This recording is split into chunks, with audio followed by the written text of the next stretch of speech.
রাখছি আপনাদের কাছে।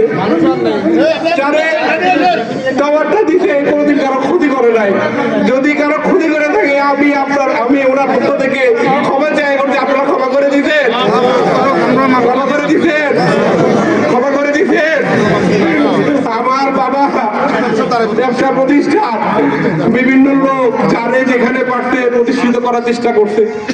যদি এই চলার পথে, এই সামাজিকভাবে চলার পথে, রাজনৈতিকভাবে চলার পথে যদি কারোর সাথে কখনো ব্যবহার খারাপ হয়, কারোর সাথে যদি কারো দ্বন্দ্ব হয়, আপনারা ওনারা মাফ করে দিবেন, আপনারা ওনারা মাফ করে দিবেন, আপনারা ওনারা মাফ করে দিবেন।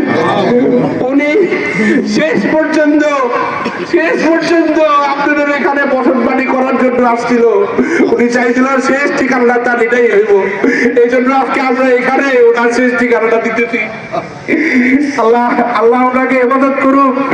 আপনারা ওনার জন্য দোয়া করেন। আজকে পবিত্র রমজান মাস, এই রমজান মাসে আল্লাহ যেন ওনাকে বেহেশত নসিব করে। আমিন। আপনাদের কারো যদি কোনো দেনা পাওনা থাকে, আপনারা দয়া করে, আমি আছি, আমার ভাই আছে, আমার বোনের জামাই আছে, আমার চাচা আছে, তাদের কাছে দয়া করে একটু আসবেন, আমরা শুনবো। যদি কিছু হয় আমরা ওটা করে দিব।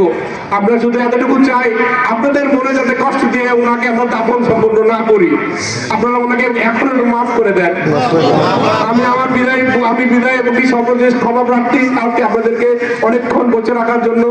আমরা ঢাকাতে আরেকটা জানাজা ছিল, ওটা শেষ করে তারপরে এখানে আসতে সময় লেগেছে। আপনারা ওনাকে আমি আপনাদের কাছে ক্ষমা প্রার্থী, আপনারা মাফ করে দিবেন।